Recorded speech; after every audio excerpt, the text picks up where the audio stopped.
ਸਤਿ ਸ਼੍ਰੀ ਅਕਾਲ ਤਿੰਨਾਂ ਭਰਾਵਾਂ ਜੀ। ਸਤਿ ਸ਼੍ਰੀ ਅਕਾਲ ਜੀ।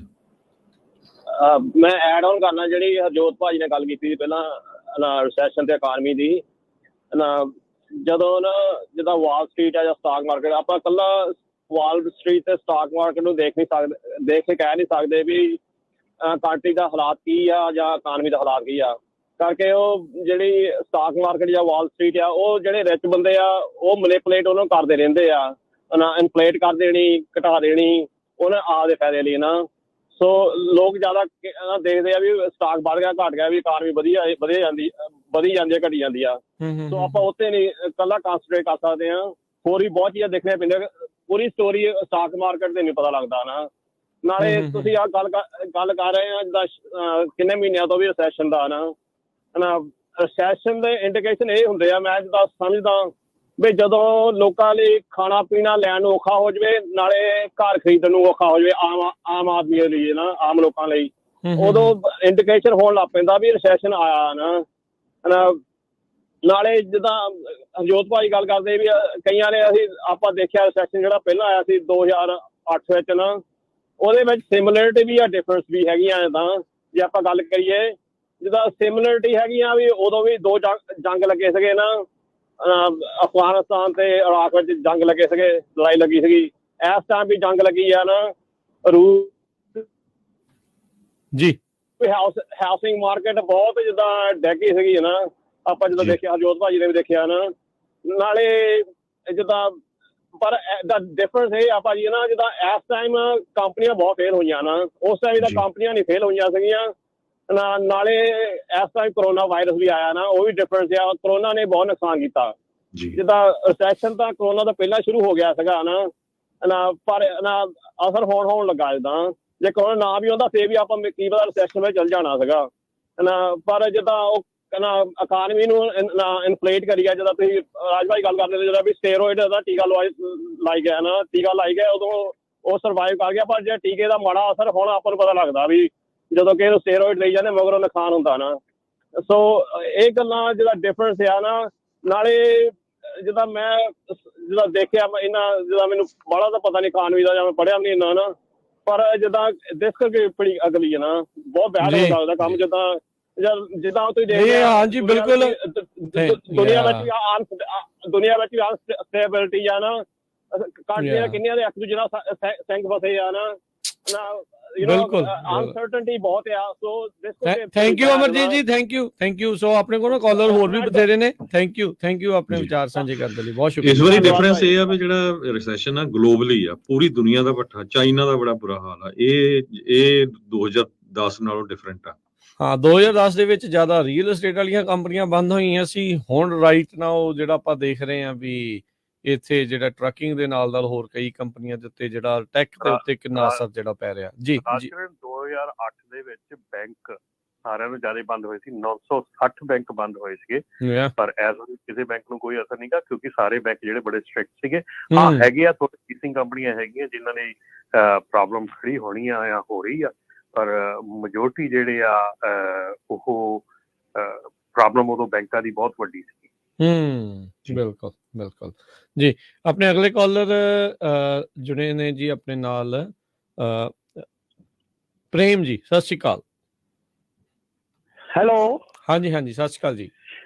ਅੱਛਾ ਜੀ, ਹਰਜੋਤ ਸਿੰਘ ਖਾਲਸਾ ਹਾਂਜੀ, ਬੂਟਾ ਸਿੰਘ ਜੀ, ਰਮਨ ਜੀ। ਹਾਂਜੀ ਰਾਜਕਰਨਵੀਰ ਜੀ ਤੇ ਰਮਨ ਜੀ ਤੇ ਪੰਜਾਬੀ ਰੇਡੀਓ ਦੇ ਸਾਰੇ ਸੁਣਨ ਵਾਲੇ ਸਰੋਤਿਆਂ ਨੂੰ ਵਾਹਿਗੁਰੂ ਜੀ ਕਾ ਖਾਲਸਾ, ਵਾਹਿਗੁਰੂ ਜੀ ਕੀ ਫਤਿਹ ਜੀ। ਅੱਛਾ ਜੀ, ਪਹਿਲਾਂ ਰਮਨ ਜੀ ਪਹਿਲਾਂ ਹੀ ਦੱਸ ਗਏ ਸੀ ਭਾਈ ਵੀ ਜਿਨ੍ਹਾਂ ਨੇ ਕੰਮ ਕੀਤਾ ਨਾ ਸਾਰੇ ਪੇਪਰ ਆਪਦੇ ਕੋਲੇ ਰੱਖੋ ਤੇ ਉਹ ਕੋਰਟ ਦੇ ਵਿੱਚ ਪੇਸ਼ ਕਰੋ, ਲੇਬਰ ਕੋਰਟ 'ਚ, ਵੀ ਆਹ ਭਾਈ ਮੈਂ ਕੰਮ ਕੀਤਾ, ਇੱਥੋਂ ਚੱਕਿਆ ਇੱਥੇ ਲਾਇਆ ਤੇ ਆਹ ਇਹਨਾਂ ਨੇ ਕੀਤਾ ਹਨਾ। ਤੇ ਦੂਜਾ ਨੰਬਰ ਇਹ ਆ ਭਾਈ ਵੀ ਜਿਹੜਾ ਨਾ ਵੀਕਲੀ ਜਿੱਥੇ ਪੇ ਆ ਵੀਕਲੀ ਉੱਥੇ ਕੰਮ ਕਰੋ। ਤੁਹਾਡਾ ਜ਼ਿਆਦਾ ਨਹੀਂ ਬੈਲੈਂਸ ਡਿਊ ਹੁੰਦਾ ਉਹ ਅਗਲੇ ਪਾਸੇ, ਤੇ ਨਾਲ ਦੀ ਨਾਲ ਜਦੋਂ ਚੈੱਕ ਮਿਲਦਾ ਉਦੋਂ ਹੀ ਆਪਦਾ ਕੰਮ ਛੱਡੋ, ਬੈਂਕ 'ਚ ਜਾਓ ਤੇ ਤੁਹਾਨੂੰ ਪਤਾ ਲੱਗ ਜੂਗਾ। ਤੇ ਜੇ ਕੋਈ 19 ਹੁੰਦੀ ਤਾਂ ਉਦੋਂ ਹੀ ਉਹਨਾਂ ਨੂੰ ਜਵਾਬ ਦੇ ਦਿਓ ਵੀ ਭਾਈ ਆਹ ਖੜਾ ਤੁਹਾਡਾ ਟਰੱਕ, ਤੇ ਪਹਿਲਾਂ ਪੈਸੇ ਦਿਓਗੇ ਤਾਂ ਲੋਡ ਚੱਕਾਂਗੇ ਜਾਂ ਲਾਵਾਂਗੇ, ਨਹੀਂ ਖੜਾ ਬਸ। ਇਹ ਫੇਸਬੁੱਕ ਆਉਣਗੇ। ਇਹਨਾਂ ਨੇ ਜਾਣ ਬੁੱਝ ਕੇ ਕੀਤਾ, ਇਹਨਾਂ ਦਾ ਪੈਸਾ ਨਹੀਂ ਡੁੱਬਿਆ, ਇਹਨਾਂ ਨੂੰ ਕੁਛ ਨਹੀਂ ਹੋਇਆ। ਇਹਨਾਂ ਨੇ ਜਾਂ ਤਾਂ ਕਿਸੇ ਹੋਰ ਕੰਟਰੀ 'ਚ ਜਾਣਾ ਜਾਂ ਇਹਨਾਂ ਨੇ ਹੋਰ ਕਿਸੇ ਨਾਂ ਤੇ ਬਿਜ਼ਨਸ ਕਰਨਾ।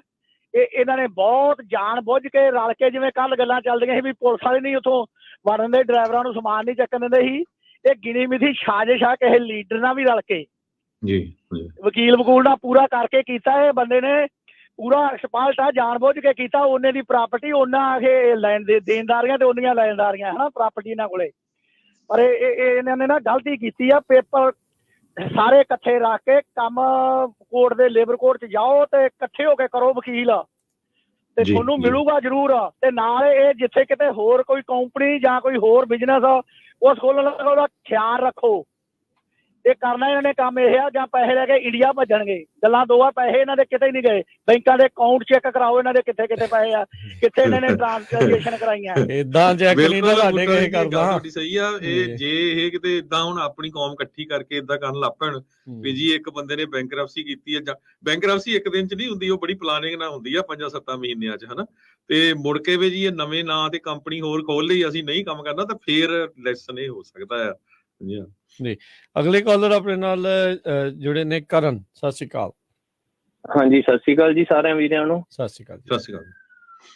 ਤੇ ਭਾਈ ਮੈਂ ਤੁਹਾਨੂੰ ਦੱਸਦਾ, ਮੈਨੂੰ 8 ਸਾਲ ਹੋ ਗਏ ਇੱਥੇ ਪੋਰਟ ਤੇ ਕੰਮ ਕਰਦੇ। ਇੱਥੇ ਇੱਕ ਕੰਪਨੀ ਆਪਣੇ ਪੰਜਾਬੀ ਦੀ, ਚਲੋ ਸਾਰੇ ਪੰਜਾਬੀ ਇੱਕ ਅੱਗੇ ਨਹੀਂ ਹੁੰਦੇ, ਅਸੀਂ ਵੀ ਪੰਜਾਬੀ ਆ ਜੀ। ਤੇ ਉਹ ਬੰਦੇ ਨਾਲ ਮੈਂ 2 ਸਾਲ ਕੰਮ ਕੀਤਾ, ਤੇ ਜਦੋਂ 2 ਸਾਲ ਲੰਘ ਗਏ ਨਾ, ਮੁੜ ਕੇ ਭਾਈ 2 ਮਹੀਨਿਆਂ ਦੀ ਉਹਨੇ ਓਨਰ ਆਪਰੇਟਰ ਹੀ, ਤੁਹਾਨੂੰ ਪਤਾ ਆ 5-5000 ਵੀਕ ਦਾ ਬਣ ਜਾਂਦਾ ਆ। ਤੇ ਉਹ ਕੰਮ ਕੀਤਾ, ਉਹ ਭਾਜੀ ਕਹਿੰਦਾ ਮੇਰਾ ਨਾ ਆਖੇ ਪਿਤਾ ਜੀ ਬਿਮਾਰ ਆ, ਉਹਨੂੰ ਅਟੈਕ ਹੋ ਗਿਆ ਆ, ਤੇ ਮੈਂ ਹਸਪਤਾਲ 'ਚ ਆ, ਤੇ ਦੂਸਰਾ ਤੁਹਾਨੂੰ ਠਹਿਰ ਕੇ ਪੈਸੇ ਦੇ ਦੂੰਗਾ। ਤੇ ਮੈਂ ਕਿਹਾ ਚਲੋ ਮਹੀਨਾ ਇੱਕ ਲੰਘ ਗਿਆ, 2 ਮਹੀਨੇ ਲੰਘੇ ਜੀ। 2 ਮਹੀਨਿਆਂ ਬਾਅਦ ਕਹਿੰਦਾ ਕਿ ਬਾਪੂ ਜੀ ਨੂੰ ਅਟੈਕ ਹੋ ਗਿਆ ਜ਼ਿਆਦਾ, ਇਸ ਕਰਕੇ ਮੈਂ ਥੋੜਾ ਜਿਹਾ ਸਮਰੱਥ ਹੋ ਗਿਆ। ਤੇ ਉਹ ਭਾਈ ਜਿਹੜੇ ਮੇਰੇ ਯਾਰ ਬੇਲੀ, ਮੇਰਾ ਵੀ ਸਾਰਿਆਂ ਦਾ ਭਾਈ 15-15000 ਖਾ ਗਿਆ ਉਹ। ਤੇ ਉਹ ਭਾਈ ਪੁਰਾਣੇ ਬੁੱਢਿਆਂ ਦੀ ਗੱਲ ਹੁੰਦੀ ਸੀਗੀ, ਉਹ ਕਹਿੰਦੇ ਹੁੰਦਾ ਸੀ ਭਾਈ ਪੁੱਤ ਪਿਓ ਤੁਰੇ ਜਾਣਾ। ਤੇ ਉਹ ਕਹਿੰਦਾ ਕਿ ਪੁੱਤ ਆਪਣੇ ਨੂੰ ਕਹਿੰਦਾ ਵੀ ਬਾਪੂ ਨੂੰ, ਉਹ ਕਹਿਣ ਲੱਗਾ ਵੀ ਮੈਂ ਆਪਣਾ ਅਸੀਂ ਨਾ ਘਰ 3 ਵਾਰੀ ਲੁੱਟਿਆ ਆ। ਤੇ ਉਹ ਕਹਿੰਦਾ ਵੀ ਬਾਪੂ ਤੁਸੀਂ 3 ਵਾਰੀ ਇਹ ਘਰ ਲੁੱਟਿਆ, ਇਹ ਹਾਲੇ ਵੀ ਰੱਜੇ ਦਾ ਰੱਜਾ, ਤੇ ਆਪਾਂ ਹਾਲੇ ਵੀ ਭੁੱਖੇ ਦੇ ਭੁੱਖੇ ਆ। ਤੇ ਉਹ ਗੱਲ ਆ ਵੀ ਭਾਜੀ ਉਹ ਵੇਖ ਲਓ ਵੀ ਉਹ ਬੰਦੇ ਨੇ ਉਦੋਂ ਬਾਅਦ 2 ਵਾਰੀ ਕੰਪਨੀਆਂ ਬੈਂਕਰਪਸੀ ਕਰਕੇ ਹਾਲੇ ਵੀ ਉਹ ਭੁੱਖੇ ਦਾ ਭੁੱਖਾ ਆ ਹੈ। ਤੇ ਦੂਜਿਆਂ ਨੂੰ ਮਹਾਰਾਜ ਜੀ ਸਾਗਰ ਹਾਲੇ ਵੀ ਦੇਈ ਆਉਂਦਾ ਜੀ। ਤੇ ਇਹ ਗੱਲ ਆ ਵੀ ਇਹ ਕਰਕੇ ਬਾਹਲੀ ਭਾਜੀ ਟੈਨਸ਼ਨ ਨਹੀਂ ਲਈ ਦੀ, ਤੇ ਸਾਗਰ ਦੀ ਕਿਰਪਾ ਨਾਲ ਇਹ ਕਹੀਦਾ ਵੀ ਚਲੋ ਕੋਈ ਗੱਲ ਨਹੀਂ, ਕੋਈ ਲੇਖਾ ਜੇਖਾ ਪਿਛਲਾ ਸੀ ਤੇ ਦੇ ਕੇ ਤੇ ਨਿਬੜਿਆ, ਪਰ ਮਗਰੋਂ ਲੈਣ ਇਹੋ ਜਿਹੇ ਬੰਦੇ। ਇਹ ਗੱਲ ਹੈ ਭਾਜੀ, ਬੰਦਿਆਂ ਨੂੰ ਸੋਚਣਾ ਚਾਹੀਦਾ ਹੈ ਵੀ ਇਹ ਕੰਮ ਕਰਨ ਲੱਗਿਆ ਜੀ। ਜੀ ਚੰਗਾ ਜੀ, ਸਤਿ ਸ਼੍ਰੀ ਅਕਾਲ। ਥੈਂਕ ਯੂ ਕਰਨ, ਥੈਂਕ ਯੂ।